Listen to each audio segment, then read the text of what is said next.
Bonjour Kevin, bonjour à toutes et à tous.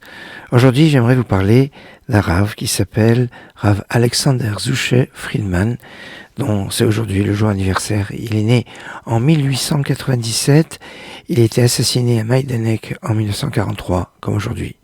C'était un Talmid Chacham, un homme très érudit, un éducateur, un journaliste, qui a notamment écrit un livre très très populaire, qui est en fait un ensemble d'ivrei Torah, appelé sous le nom de Ma'ayana Shel Torah, la source de la Torah. Il ramène les commentaires chassidiques comme le Sfat Emet, le Tiferet Shlomo, le Chosé de Louvlin, le Bet Halevi, mais aussi des grands classiques comme le Orach Chaim, le Zohar, le Arizal, l'Al-Shir.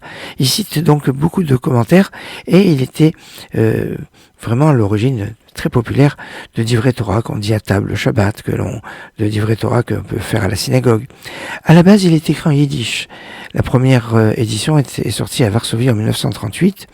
Il y a une édition à Shanghai en 1946, une à New York en 1950, et c'est qu'en 1956 que ça a été traduit du yiddish en hébreu avec toujours la même popularité extraordinaire. Alors, pour vous donner un petit goût, on lui dit au tout début que Dieu a dit à Abraham, Lech lecha, va-t'en pour toi. Et Rachid dit, la natra ultovatra, c'est pour ton bien, pour ton profit, et tu as tout à gagner, avoir des enfants, etc.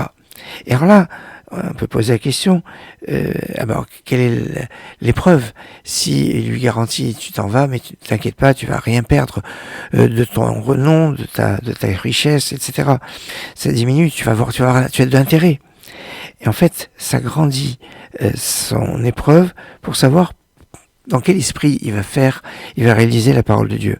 Est-ce qu'il va le faire parce que il sait qu'il est garanti de rien perdre, qu'il va avoir un intérêt, dans ce qu'il fait? On dit non. Vayelech Avram kasher diber elav Hashem. Au verset 4, on dit Avram est allé comme Dieu lui avait dit. Seulement parce que Dieu l'avait dit, pas pour l'intérêt, et même dans sa pensée, il était resté pur, et à ne pas avoir un intérêt, alors qu'il pouvait avoir un intérêt, non, mais il a tenu sa pensée. Un midrash basé sur le traité Maseret Sofrim nous dit que quand il est marqué dans la Torah Vesral Goy Gadol, je ferai de toi un grand peuple. Passage Goy Gadol dans la Torah, c'est marqué, je ferai de toi un grand Goy.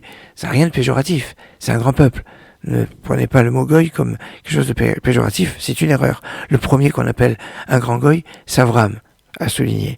Et on va dire, il était très grand. Il avait une nourriture qui était l'équivalent de 74 personnes. Quoi, il mangeait comme 74 personnes. Avram, c'est quoi ce midrash? En fait, on peut donner deux explications. Une première, c'est qu'au moment du don de la Torah, on lui dit qu'il va avoir une révélation, et dans l'Exode, chapitre 24, verset 9, on lui dit que Moshe et Aaron sont montés avec Nadav, Avihu et 70 des anciens d'Israël, et ils se sont rapprochés d'Hachem. Moshe, Aaron, Nadav, Avihu et 70 des anciens d'Israël, ça fait 74. Abraham avait un niveau de révélation à l'instar de ce que pouvaient avoir Moshe, Aaron, Nadav, Avihu et les 70 anciens. Voilà pourquoi on dit il mangeait comme 74 personnes.